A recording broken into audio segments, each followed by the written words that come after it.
First से आप देखिए, प्रियंका गांधी के अलावा अगर आपको किसी भी पार्टी का कोई नेता दिखाई दिया होगा भाजपा के? कांग्रेस तो अभी जो है लड़ाई में नहीं है बहरहाल। यहाँ आती आएगा, कम से कम जिले में 3 सीट आएगा। बीजेपी आएगी। अरे कहने दीजिए, उनको कहने दीजिए। माता प्रसाद पांडे जीतने का हम जीत जाएंगे। हाँ, गारंटी। जनप्रतिनिधि से लेकर के और सारे लोग केवल डाका डाल रहे हैं। ये तो माता प्रसाद के मात्र सपोर्टर हैं, एक तनहा एकलौता श्रीकांत है।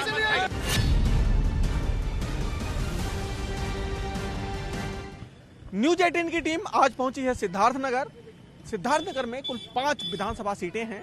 2017 के चुनाव में 4 सीटों पर भाजपा का कब्जा था और 1 सीट पर उसके सहयोगी दल अपना दल यस ने विजय हासिल की थी। 2022 में जनता का क्या है मूड, ये जानने के लिए हम आज शहर में घूमेंगे इस ई रिक्शे से और जानेंगे कि क्या सोचते हैं यहाँ की जनता और किन मुद्दों पर वो इस बार करेगी मतदान। तो चलिए हमारे साथ और सिद्धार्थनगर के सियासी मिजाज को समझते हैं और उसको जानते हैं। ई रिक्शा लेकर हम पहुंच चुके हैं इस वक्त सिद्धार्थनगर के जो दीवानी न्यायालय है उस चौराहे पे, और यहाँ पे चर्चाएं चल रही हैं। चलेंगे एक चाय की दुकान पे जहाँ पे कुछ लोग बैठे हुए हैं, उनसे बात करेंगे कि क्या है यहाँ का मुद्दा और किस मुद्दे पे लोग करेंगे मतदान। हमारे साथ चलिए। ये चाय की दुकान है, चाय यहाँ पे बन रहा है, पकौड़ी बनी हुई है। बाबा जी, वोट देना इस बार? काहे ना दे का सोच रहे हैं? अब अहिन का कही, अब अहिन कुछ नहीं कहा जाए हैं? ये निकली वही की देवा जाए। अभी नहीं सोचे। अच्छा ये बताए कि सरकार किसकी बन रही है? अब खोलावल ना जाए कुलिया ना कहो महाराज। अरे अब आप बुजुर्ग हैं, हम परेशानी में रही थे। अब आप बुजुर्ग हैं, बताएं तो कि किसकी सरकार बन रही है? कहो साहब कहो ना जाए। सब महिलाएं बहुत खुश हैं योगी जी के सरकार से। हम लोगों को सम्मान उन्होंने दिया, यही हम लोगों के लिए बहुत बड़ी बात है। समूह चला, सम्मान मिला? बिल्कुल सम्मान मिला। आज हर महिला अपनी मौलिक अधिकार को पा रही है और आज हर बहनों को रोजगार का जो प्रॉब्लम था वो खत्म हो गया है। तो महिला इसमें बहुत खुश है, सरकार को फिर लाना चाह रही है। क्यों सरकार फिर आएगी? आएगी सरकार। भाजपा के लिए काम हुआ, बहुत अच्छा हुआ। तस्वीर बदला है और एक विकास पुरुष के रूप में योगी सामने आए हैं। हर क्षेत्र में उन्होंने विकास किया है। विकास हुआ है क्या? जी बिल्कुल विकास हुआ है, और विकास के रूप में हमारे जनपद में देख लीजिए जो है मेडिकल कॉलेज का जो है निर्माण हुआ, वो भी तय समय में हुआ। और उसके साथ साथ जो है हर वर्ग का विकास हुआ है, महिलाओं का विकास हुआ है, युवाओं का विकास हुआ है। उसके साथ साथ क्यों दादा, आप जो वकील साहब गिना रहे हैं काम हुआ है? कांग्रेस से बढ़कर राज कोई किसी के राज नहीं खेल पाया। इंदिरा गांधी 15 साल झेली हैं, उसके बाद कोई झेलने वाला नहीं है। तो मतलब जो विकास है कांग्रेस की ही है? बस कांग्रेस का विकास है। भाजपा वाले ऐसे ही दावा कर रहे हैं। हम दावा नहीं जानता हूँ, कांग्रेस का विकास कोई नहीं कर सकता। सही भाई, दादा कह रहे हैं कि कांग्रेस ही करी है विकास। अरे अब कांग्रेस की तो क्या विकास की बात की जाए। कांग्रेस ने 70 सालों में इस देश को पूरी तरह से लूट लिया है और पूरी तरह से बर्बाद कर दिया। अब ये अगर मोदी जी नहीं आए होते तो शायद इस देश को कोई बचा भी नहीं सकता था। हाँ, ये आप जान लीजिए। दादा तो कह रहे हैं कि कांग्रेस ने सब क्या कह रहे हैं, मोदी जी नहीं आए होते तो कोई बचा ही नहीं सकता था। कौन किसको बचा रहा है? लूट खा रहे हैं सब। कांग्रेस से बड़ा कोई राज नहीं खे पाया। कांग्रेस से बड़ा कोई राज नहीं खे पाया। 15 साल इंदिरा गांधी झेली है, उनको गोली मारा गया था किस लिए? कौन आ रहा है भाई जी? कौन आ रहा है इस बार? अब ये तो पब्लिक तय करेगी ना कौन आ रहा है कौन। आप किसको तय कर रहे हैं? मेरे तय करने ना तय करने से कुछ नहीं होता। 1 वोट से तो कुछ होना नहीं है। बिल्कुल 1 वोट से होता है। आप बताइए। समूह से होता है। आप किसको पसंद कर रहे हैं? अब अंदाजा लगाइए फर्स्ट फेज और सेकंड फेज से। दादा 3 तारीख को चुनाव है, क्या होने वाला है? वो का तो हम नहीं बता पाएंगे। अच्छा, कौन जीत रहा है आपके क्षेत्र में, ये बता दो खाली। अब हमारे क्षेत्र में तो समाजवादी और ये भाजपा का लड़ाई है। समाजवादी और भाजपा की लड़ाई है। कौन सा विधानसभा है? इटवा। तो तगड़ी लड़ाई है का दोनों में? तो जीतेगा कौन? अब जीते तो हम नहीं बता पाए कि। इटवा ऐसा विधानसभा क्षेत्र है जहां से माता प्रसाद पांडे जो सपा के कद्दावर नेता हैं वो चुनावी मैदान में हैं और वहीं भाजपा की तरफ से मौजूदा मंत्री सतीश द्विवेदी चुनावी मैदान में हैं। कांटे की टक्कर है वहां पे। क्या होने वाला है दादा? माता प्रसाद पांडे जीतने का। इटवा में जीत जाएंगे? हाँ, गारंटी है। हाँ। और जिले की और सीटों पे क्या और के कैसे बता दी, जब हम इटवा के हुई तब नवगढ़ के पूछा जाए, बांसी पूछा जाए, डुमरियागंज के पूछा जाए, तो हम क्या बताइए आपसे। तो मतलब इटवा में माता प्रसाद। भाई साहब आप भैया हम चुनाव कई लोग और हैं, दुकान के मालिक से ही बात कर ले रहे हैं। आपके यहाँ लोग आते हैं, काम कराते हैं, चर्चाएं चलती हैं, क्या सबसे अधिक चर्चाएं हैं जिले? अगर औसत लिया जाए तो भाजपा, और विधानसभा 302, 3, 4 सबकी अलग अलग गणनाएं हैं, सबका अलग अलग हिसाब किताब है। क्योंकि टिकट सब पंचमेल खिचड़ी टिकट मिला है, जिसको मिलना चाहिए उसके अलावा कहीं और उसको मिल गया। और उम्मीद किसकी दिख रही है? कहाँ से? पूरे जिले में पांचों जगह का 5 तरीके का। इटवा में बाबा जी का दिख रहा है, पांडे जी का, और दो आपस में 302 में आपस में 2 लोगों की लड़ाई है। राधे रमणी जी बसपा से, कांग्रेस से पप्पू चौधरी। राही जी चूंकि यहाँ के विधानसभा के हैं, जीते हुए प्रत्याशी हैं, और बीजेपी सरकार में हैं, तो इसलिए उनकी उम्मीद है, और प्लस उनकी लड़ाई सपा से। पासी में जहाँ से स्वास्थ्य मंत्री हैं, पासी में एक मोनू जी हैं और मंत्री जी हैं, आपस में दोनों भारी है। भारी तो सबकी नज़र में राजा साहब ही दिख रहे हैं, लेकिन आप क्या सोच रहे हैं भाई? बासी से नहीं, आप जिले में क्या होने वाला? जिले में तो राही फूल के नाम पे जीते जाएंगे। आप लोग को कुछ मिला है क्या इस सरकार में? बहुत मिला हम लोग का।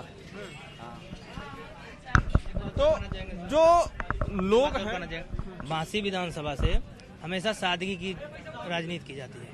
वहाँ गुंडे माफिया इस तरह के तमाम लोग आते हैं और वो चुनाव में जीत नहीं पाते हैं, क्योंकि वहाँ पे यहाँ पे लोग आएंगे और तमाम लोगों चुनाव लड़ाएंगे, झगड़ा करेंगे, दुनिया का मतलब आपस में फंसा करके युद्ध कराएंगे। लेकिन राजकुमार साहब एक ऐसे नेता रहे हैं जो कभी बांसी थाने पर या बांसी एसडीएम कभी दबाव में नहीं जो है। सब सही कर रहे हैं। जी बिल्कुल सही। राजा साहब ऐसे हैं, जय प्रताप सिंह, और उनका स्वभाव ऐसा है कि अगर पूरे बांसी विधानसभा नहीं, अगर पूरे जिले के कोई भी आम आदमी, आम पब्लिक या कोई भी व्यक्ति वहाँ पहुँच जाए उनके पास, तो खाली हाथ वापस नहीं आएगा। क्यों बड़ी तारीफ कर रहे हैं राजा? ऐसा लगता होगा आपको जैसे घर में एक फोटो लगा दिया जाए, फोटो का कोई रोल नहीं होता है। ऐसे ही राजा साहब के प्रतिनिधित्व का रोल है कि बेजान फोटो वही है जनप्रतिनिधित्व है राजा साहब का। सर एक मिनट, ऐसा है, राजा जो मंत्री थे उन्होंने यहाँ पे योगी सरकार में मेडिकल कॉलेज यहाँ आया है, ये जिले का सौभाग्य है। उन्हीं के द्वारा तो आया है। काम बहुत करा है। बेजान फोटो से और ज्यादा उनका कोई बेजान फोटो है। बीजेपी एकदम नहीं कह रहे राजा बेजान फोटो नहीं बेजान। कहना चाहूंगा बांसी विधानसभा हम लोग जानते हैं, हम लोग यंग लड़के हैं। बांसी विधानसभा एक ऐसा, वहाँ से हम लोग यहाँ आते थे, कहीं पुल रहता था, टूटा रहता था, रास्ते इतने खराब रहते थे। सर एक मिनट, तो उसमें हम लोग जब आते थे पता चलता था मैं उसका होकर के आना, पर किसी दिन कचहरी नहीं आ पाते थे। तमाम सीनियर भी लोग आते थे उधर से, लेकिन नहीं आ पाते। लेकिन आज स्थिति है कि चारों तरफ हाईवे जुड़ा हुआ। कुछ कहना चाहते हैं, ऐसा है सर, यहाँ पे सपा सरकार में 2017 से पहले एक जो है यूनिवर्सिटी बनाया गया, सिद्धार्थ विश्वविद्यालय, लेकिन वह जो है नेपाल बॉर्डर पे बना दिया गया। क्या ये जिला मुख्यालय पे होना चाहिए? क्योंकि अरे कोई बहुत काम हुआ है, पूरा काम ही गिना दे रहे हैं। अरे ऐसा कहने दीजिए, ऐसा कोई काम नहीं। हाँ, बेईमानी का काम हुआ है, भ्रष्टाचार का काम हुआ है। किसी विभाग में जहाँ 5 रुपए रिश्वत लिया जाता था, वहाँ 5000 रुपया रिश्वत हुआ है। ये तो माता प्रसाद के मात्र सपोर्टर हैं, एक तनहा एकलौता श्रीकांत है। क्यों भाई आप पीछे से मजा ले रहे हो? ये बताओ क्या होने वाला? अरे भाई रास्ता बताओ। बीजेपी बहुमत सिद्ध करेगी और क्या? बीजेपी हर जगह। तो ये जो है यहाँ पे चुनावी चर्चाएं चल रही हैं। अब हम चलेंगे आगे और जानेंगे कि क्या सोचती है सिद्धार्थनगर की जनता। इस वक्त मैं पहुंच चुका हूं हाईडिल तिराहे पर, और यहाँ पे भी चाय की दुकान है, दुकानें यहाँ पे हैं, लोग बैठे हुए हैं। चर्चाएं चल रही हैं, चूंकि सियासत इस वक्त एकदम गर्म है, तो हम भी जानेंगे कि क्या कुछ चर्चाएं इस वक्त यहाँ पे चल रही हैं और क्या कुछ जो है होने जा रहा है सिद्धार्थनगर में।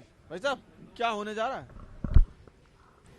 इस बार? देखिए, यहाँ पे इस गवर्नमेंट चेंज होने के मैक्सिमम चांसेस है स्टेट में भी, और त्रिकोणीय श्रृंखला की चांसेस भी हैं।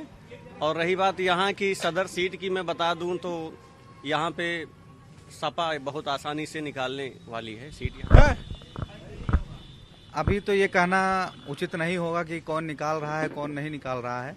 बहरहाल जो है लड़ाई है सपा और भाजपा में, और मुझे लगता है कि अंततः भाजपा का ही अभी जो है ज्यादा पलड़ा भारी दिख रहा है। क्या होने जा रहा है? कांग्रेस का विधायक चुना जाएगा कपिलवस्तु विधानसभा में। कांग्रेस आ रही है? बिल्कुल 100% आ रही है सर। सपा और भाजपा की मिली भगत आज पूरा प्रदेश और पूरा देश जान चुका है। ये कोई छुपा तथ्य नहीं रह गया है। पिछले दिनों से जो ये खबरें चली हैं कि सपा नेतृत्व ने सरेंडर कर दिया है भाजपा के धन बल के आगे, उससे एक महत्वपूर्ण कारण यह है जो इन्होंने जनता का विश्वास तोड़ा है। और उससे सबसे बड़ी बात यह है कि शुरुआत आप देखिए 1992 से लेकर आज तक सपा, बसपा और भाजपा, ये तीनों एक ही इन सभी एक तरीके से केंद्रित तो चलने वाले हैं जो एक दूसरे को लाभ पहुंचाते हैं। कौन आ रहा है? देखिए, कौन आ रहा है ये तो 10 मार्च को ही पता चलेगा, लेकिन जनपद में सड़कें बनी हैं, कुछ इंफ्रास्ट्रक्चर पे काम हुआ है, तो वोट तो ऐसा लग रहा है कि जीतेगी भाजपा ही, लेकिन लड़ाई काफी कांटे की टक्कर की है, सपा भी जीत सकता है। कह रहे हैं कांग्रेस आ रही है? नहीं, कांग्रेस तो लड़ाई में फिलहाल अभी नहीं दिख रही है। इस क्षमा चाहूंगा, अपने साथी की बात से मैं सहमत नहीं हूँ। ये किस आधार पे कह रहे हैं कि कांग्रेस लड़ाई में नहीं है? डे फर्स्ट से आप देखिए, प्रियंका गांधी के अलावा अगर आपको किसी भी पार्टी का कोई नेता दिखाई दिया होगा भाजपा के अत्याचार? अरे कांग्रेस लड़ाई में नहीं, कांग्रेस तो अभी जो है लड़ाई में नहीं है। बहरहाल यहाँ पर साहब कांग्रेस आ रही है क्या? नहीं, बहुत मुश्किल है, और सपा भाजपा की ही लड़ाई है। और रही बात यहाँ पे, इससे पहले जो विधायक रहे हैं भाजपा के, आप तमाम देखेंगे यहाँ के अपने रोड तक को नहीं बनवा सके। जो भाई साहब अभी बताए हैं कि मुख्यालय को जोड़ने वाली लगभग सभी सड़कें खराब। अब आप बताइए क्या होने वाला है, बताइए, आप ही बताइए। यहाँ से सुहासे चले जाइए, लगभग 8 किलोमीटर का सफर है, लगभग 2 घंटा लग जाएगा आपको पहुँचने में। अरे आप वीडियो बनाने में व्यस्त हैं, ये बताओ क्या होने वाला है इस बार? इस समय कांग्रेस का यहाँ जो है, कांग्रेस के लोग जीतेंगे। जनता कांग्रेस की तरफ रुख कर रही है। कांग्रेस जीतेगी? अभी दूर तक कोई नामो निशान नहीं कांग्रेस का। भैया के पक्के समर्थक। जनता का रुझान कांग्रेस की तरफ है। तो आपकी नजर में कौन? सपा और भाजपा की ही लड़ाई है। तो सिद्धार्थनगर में 5 विधानसभा सीटें हैं और यहाँ पे कई हैवी वेट चेहरे भी हैं, जिसमें स्वास्थ्य मंत्री जयप्रताप सिंह भी बांसी से ही चुनाव जीतते रहे हैं।